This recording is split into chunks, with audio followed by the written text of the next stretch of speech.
자, 오늘 본문에는 매우 중요한 사건이 하나 나옵니다. 오늘 이 사건은, 이 본문의 사건은 10장에서 이 사도행전에 일어난 여러 사건 중에서도 굉장히 의미가 깊은 이제 스토리가 나오고 있습니다.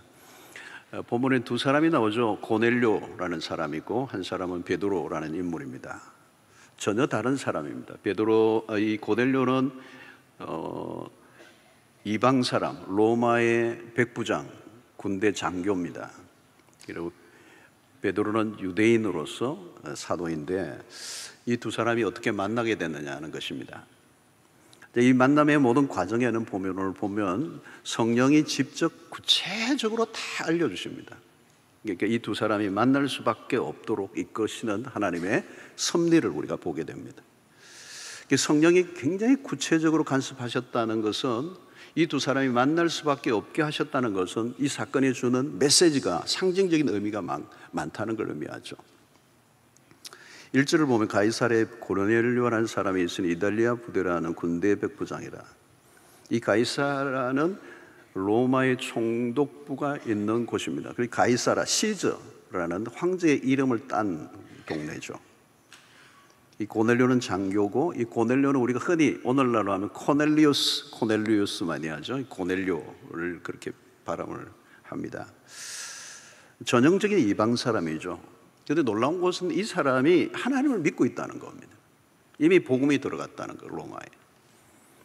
2절에 보니까 그가 경건하여 온 지방과 더불어 하나님을 경외하며 백성을 많이 구제하고 하나님께 항상 기도하더니, 하나님을 경외하고 구제도 많이 하고 항상 기도하는 사람이다. 자, 기도하는 가운데 환상이 나타났습니다. 그리고 주의 사자가 말씀하고 그의 이름을 부르는 것. 4절에 보니까 고넬료가 주목하여 보고 두려워 이르되 주여 무슨 일이니까? 천사가 이르되 내 기도와 구제가 하나님 앞에 상달되어 기억하신 바가 되었다. 자, 무슨 기도를 드렸는지는 알 길이 없습니다. 그러나 그의 기도와 그의 구제가 하나님께 상달되었다는 것. 예. 여러분, 우리의 기도와 구제는 하나님이 기억하십니다. 그리고 그것이 하나님 앞에 상달된다는 거예요. 하나님이 아신다. 자, 그런데 이 기도의 내용이 뭔지는 잘 모르지만 이제 그 다음 스토리로 연결되고 있습니다. 주의 사자가 욥바로 사람을 보내어 베드로라 하는 시몬을 집으로 초대하라는 거예요. 그리고 베드로가 머물고 있는 주소까지 알려줍니다. 주의 사자가 나타나서 어디에 있느냐? 해변에 있다. 해변에 있는데 무두장이라의 집에 있다. 그 말하던 천사가 떠나고 나니까 고넬료는 곧바로 그 말씀을 들은 대로 종들을 욥바로 보냅니다. 자, 욥바에 있는 베드로에게로 장면을 한번 싹 옮겨보면 천사가 말한 대로 베드로는 이 무두장의 집에서 유하고 있습니다. 이 무두장이라는 이 말은, 이것은 짐승을 죽인 것들을 다루는 사람들, 죽은 짐승들을 다루는 사람이니까 사실 불결한 사람으로 취급되어서 베드로가 그 집에 있으면 안 되는 거죠. 그들의 율법에 의하면. 그런데 그 집에 머물렀다는 것은 유대인으로서의 이 베드로가 많이 무디어져 있다는 걸 보여줍니다. 그런데 베드로가 기도하도록 지붕에 올라갔는데 갑자기 환상이 나타나고 황홀한 가운데 하늘에서 한 그릇이 이렇게 내려와요. 큰 보자기가 내려옵니다. 그런데 네 귀퉁이를 잡고 내려와서 땅에 들어졌는데 그 안에 뭐가 들었느냐? 땅에 있는 각종 네 발 가진 짐승과 기는 것과 공중에 나는 것들이 들어있었어요. 자, 여기에는 이건 뭐냐면 구약의 레위기에서 금한 것들이 그 안에 몽땅 다 들어있다는 거예요. 그런데 그때 소리가 하늘에서 나는데 베드로야 일어나 잡아먹어라. 자, 이때 베드로가 어떻게 반응하죠? 14절에 베드로가 이르되 주여 그럴 수 없나이다. 속되고 깨끗하지 아니하는 것을 내가 결코 먹지 아니하였나이다 한데 그랬습니다. 그때 하늘에서 음성이 들려요. 다시 하나님께서 깨끗하다 하신 것을 내가 속되다 하지 말라. 먹어라. 자, 이런 환상이 3번 반복되고 보자기가 하늘로 올라갑니다. 하나님이 보여주신 의미심장한 환상이죠. 자, 위에서 주의 사자가 나타나서 이것을 먹으라고 그러는데 못 먹겠다고 그러는 거죠. 왜 그런가 하면 베드로는 유대인으로서 지금까지 살아오는 동안 한 번도 먹어본 적이 없는 것들이 그 안에 들어있었던 거예요. 왜? 율법에 먹지 말라고 금한 것이기 때문에 그렇습니다. 그러니까 오랫동안 지켜온 종교적 습관이죠. 아무리 지금 베드로가 지금 시장에서 배가 고플지라도 이건 먹을 수 없는 거예요. 그래서 주여 그럴 수 없나이다. 이걸 우리는 형용모순이라고 그럽니다. 말이 안 되는 거예요. 주여 그러면 아멘이 나와야 돼. 여기는 주여 그럴 수 없나이다. 주여 노맨 이게 나옵니다. 종은 여러분 주여 했으면 내가 종이잖아요. 종이면 복종해야 되는 거예요. 그런데 주여 안 됩니다. 말이 안 되는 거예요. 그런데 세 번이나 환상을 보여주는 것은 하나님의 강력한 의지가 담겨 있는 것입니다. 그럼에도 베드로는 완강하게 거부하죠. 속되고 깨끗하지 아니하는 것을 내가 결코 먹을 수 없습니다. 순종을 말하는데 사실은 불순종이에요. 마태복음 16장 20절을 보니까 베드로가 예수를 붙들고 항변하여 이르되 주여 그리 마옵소서. 이 일이 결코 죽기에 미치지 아니하리이다. 이 베드로는 자아가 강한 거죠. 자기 신념이 강한 겁니다. 철옹성이요. 자기가 알고 있는 것에 대한 지나친 확신. 베드로는 환상 중에 나타난 하나님의 뜻을 거절합니다. 하나님의 뜻을 묻지 않습니다. 이 도대체 무슨 의미입니까? 한 번은 숙고를 해보았어야 합니다. 하나님 무슨 뜻이죠? 이 환상이 무슨 의미입니까? 가르쳐 주십시오. 깨닫게 해주십시오. 그러면 내가 순종하겠습니다. 그런데 그는 이미 결론을 가지고 있어요. 주여 그럴 수 없나이다. 세 번이나 보여주신 환상에 동일하게 베드로는 그 하나님의 뜻을 묵살해버립니다. 자, 그런데 여러분 17절에 보니까 베드로가 본 바 환상이 무슨 뜻인지 속으로 의아해하더니 마침 고넬료가 보낸 사람들이 시몬의 집을 찾아 문 밖에 서서 베드로는 환상이 무엇인지 거절은 했지만 좀 의아해한 거죠. 세 번이나 도대체 이게 뭐지? 하는데 마침 고넬료도 역시 주의 사자가 나타나 베드로에게 사람을 보내라 한 대로 지금 보냈는데 지금 딱 마주치게 된 거예요. 고넬료가 보낸 사람들이 시몬을 찾아왔습니다. 베드로는 이미 환상으로 인해 찾아온 사람들과 연관이 있다는 생각이 들었겠죠. 그래서 19절로 20절입니다. 베드로가 그 환상에 대하여 생각할 때에 성령께서 그에게 말씀하시되 두 사람이 너를 찾으니 일어나 내려가 의심하지 말고 함께 가라. 내가 그들을 보내었느니라.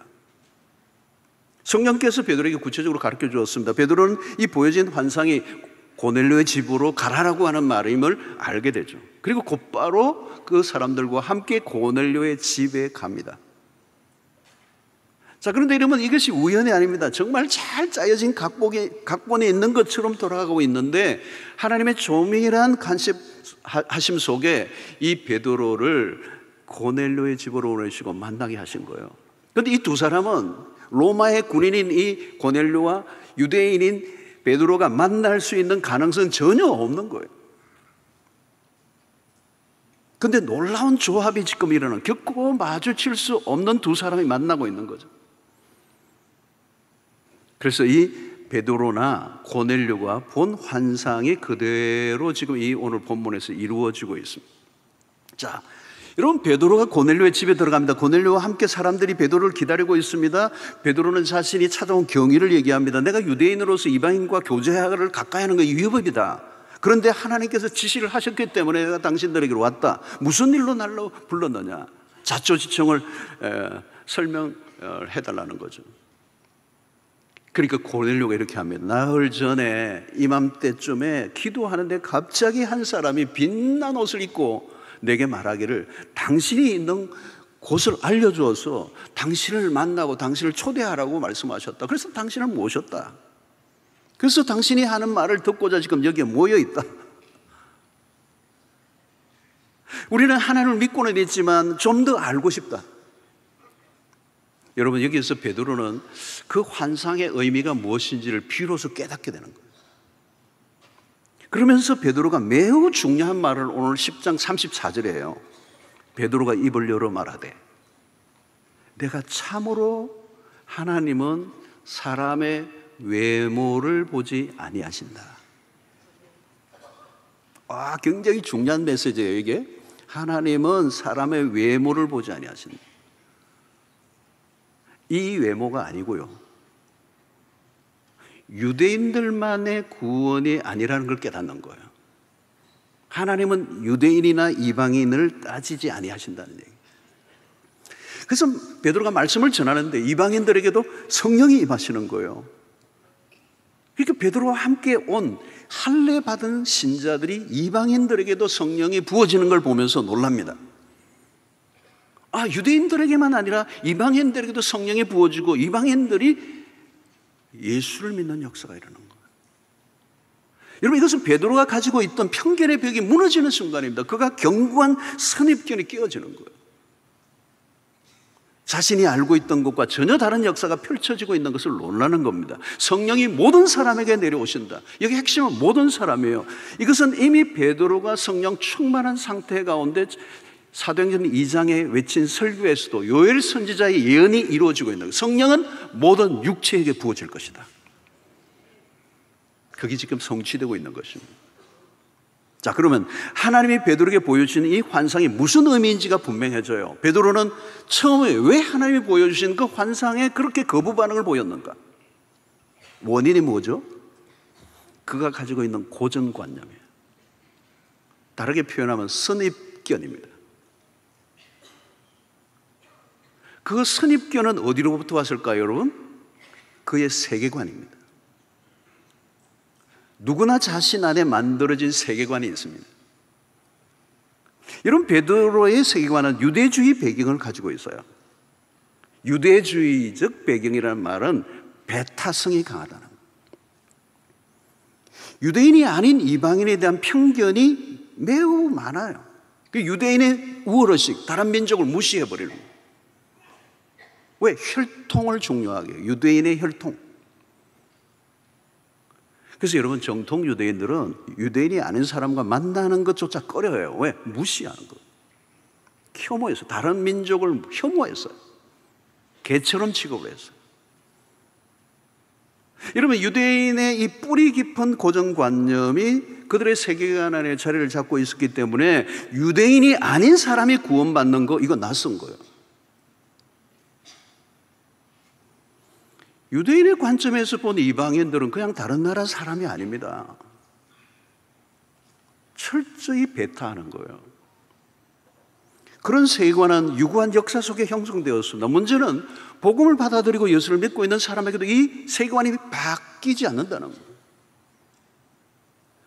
오늘 베드로의 모습입니다. 베드로는 유대인이 가진 편견에서 지금 자유롭지 않은 거예요. 사도가 되었고 성령의 충만함을 경험했지만 유대주의의 그 배경에서 나온 그 세계관이 이방인들에게 다가가는 게 꺼려지는 거예요. 그 편견의 벽이 너무 높으니까 하나님이 강력하게 3번이나 확실한 환상을 통하여 메시지를 전달했는데도 NO 하잖아요. 이걸 가르쳐 우리는 닫힌 세계관이라고 그래요.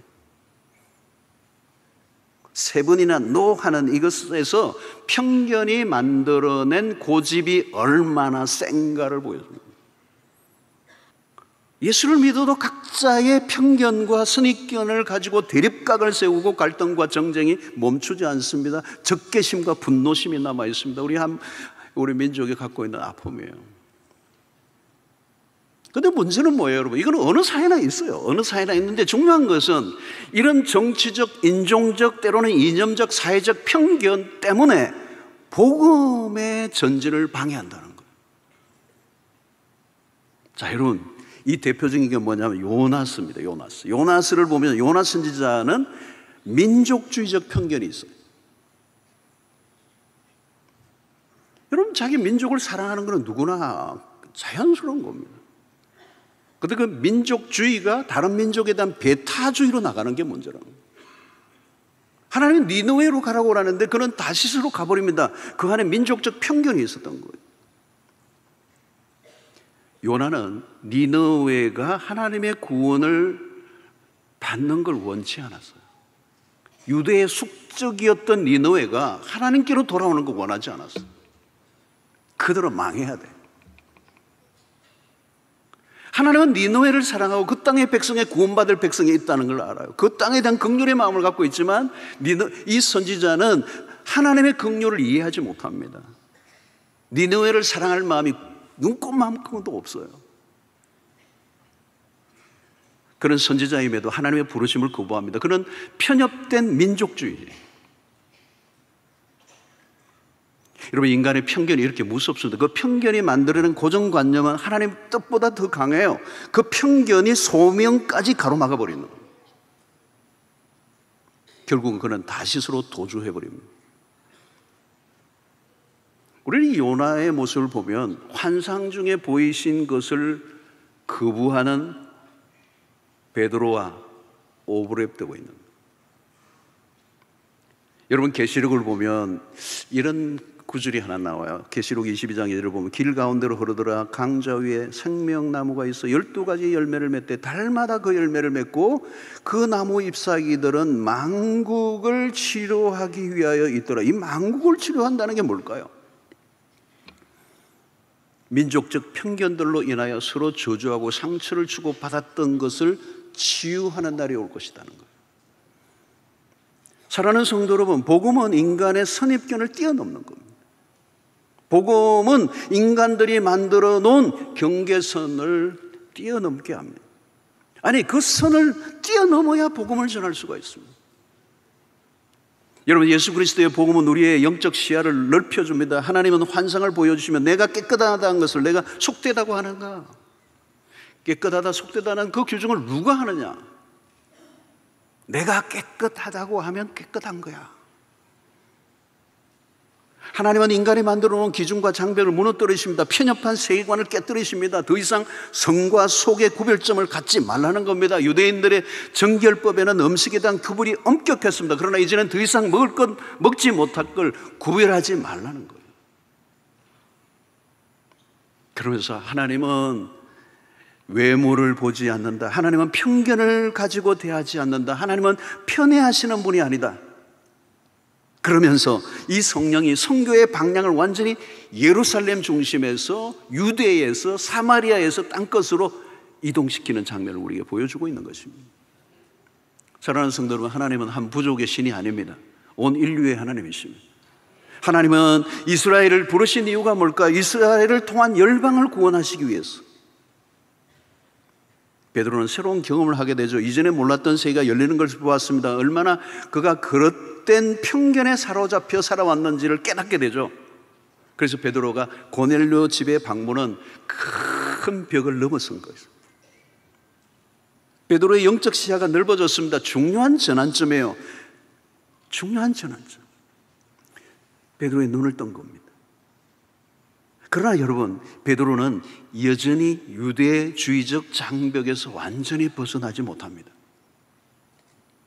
이방인에 대한 편견이 완전히 사라진 게 아니에요. 결국 하나님은 베드로가 아닌 사도 바울을 사도행전의 새로운 주역으로 바톤 터치하게 합니다. 왜? 베드로가 가지고 있는 세계관에 한계가 있기 때문에. 그는 자신의 세계관 안에서 하나님의 소명을 다하고 예루살렘 중심으로만 끝낸 것이죠. 그리고 하나님은 바울이라는 인물을 준비해 놓으셨어요. 바울이 누구입니까? 그는 일찍부터 이방의 문화 속에 살았어요. 로마의 시민권을 갖고 헬라의 문명에서 열린 세계관을 가지고 크로스 컬처, 이 문화를 넘어서는 경험을 한 거예요. 사도 바울은 회심 이후에 아라비아로 갑니다. 3년간의 시간을 보냅니다. 그 역시 또 다른 한계가 있었는데 그건 율법주의적 배경을 가지고 있었던 거예요. 그가 예수를 믿는 사람을 잡아가두고 죽이는 일에 앞장섰던 것도 율법적 배경이 한몫을 했습니다. 그래서 아라비아 3년이 필요했고 그 3년 동안에 그의 모든 이 안목, 세계관을 바꾸어 놓으시고 복음 중심의 세계관으로 돌려놓고 이 바울을 세계 선교의 현장으로 투입하십니다. 하나님의 구원은 광대합니다. 창세기 12장 3절 끝부분 보세요. 땅의 모든 족속이 너로 말미암아 복을 얻을 것이다. 모든 족속이 너로 말미암아 복을 얻을 것이다. 그리스도는 만유의 주가 되십니다. 하나님은 크신 분입니다. 그리스도의 피는 온 인류의 죄를 사하고도 남습니다. 하나님의 긍휼은 온 땅을 품으십니다. 우리는 계속 복음을 묵상해야 합니다. 하나님이 은혜에 잠기면 편협된 삶 속에서 갇혀있지 않다는 것입니다. 그래서 요한계시록 7장 9절로 10절 보니 이 일 후에 내가 보니 각 나라와 족속과 백성과 방언에서 아무도 능히 셀 수 없는 큰 무리가 나와 흰 옷을 입고 손에 종려가지를 들고 보좌 앞과 어린 양 앞에 서서 큰 소리로 외쳐 이르되 구원하심이 보좌에 앉으신 우리 하나님과 어린 양에게 있도다 하니 그랬습니다. 하나님의 나라는 더 이상 인종과 나라 간의 장벽이 존재하지 않습니다. 각 나라의 족속과 백성과 방언이 함께 어린 양을 찬양합니다. 하나님은 사람을 보실 때 저 사람이 부자인가 아닌가, 배운 사람인가 배우지 않은 사람인가, 어느 인종인가, 어느 나라 사람인가, 어느 정당 사람인가 크게 관심 없습니다. 우리의 관심은 어디를 가야 복음을 들어보지 못한 사람이 있는가, 잃어버린 영혼이 있는 곳이면 우리가 가야 하는 거예요. 본문에 보여준 베드로의 모습을 통해 우리의 모습을 보아야 합니다. 오늘 우리가 혹시 베드로와 같은 모습을 재현하고 있지 않습니까? 주여 그럴 수 없습니다. 사랑하는 성도 여러분, 어떤 편견을 가지고 있습니까? 나와 다른 사람들에 대한 태도는 어떻습니까? 오늘 베드로는 주여 나는 절대 먹을 수 없습니다. 이 말은 절대 나는 저런 사람과 어울릴 수 없습니다 라고 하는 그 벽을 허물어야 된다는 겁니다. 우리의 안목과 관점의 변화가 일어나야 합니다.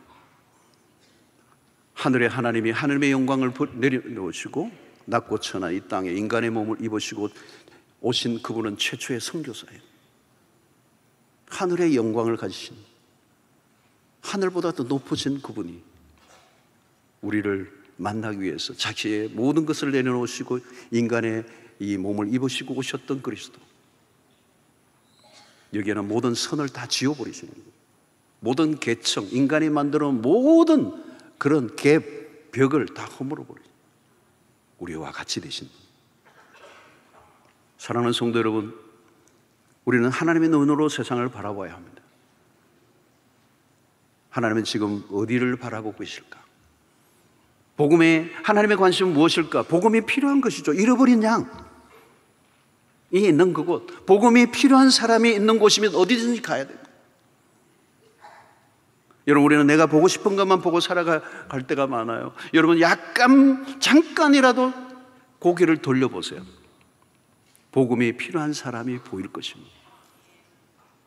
그가 복음이 필요한 사람이라면 내가 그어놓은 경계선을 허물고 그에게로 다가갈 수 있을 때 하나님께서 우리를 통하여 복음을 온 땅 가운데 흩으시고 구원의 역사가 오늘 또 우리를 통하여 일어나게 하실 줄로 믿습니다.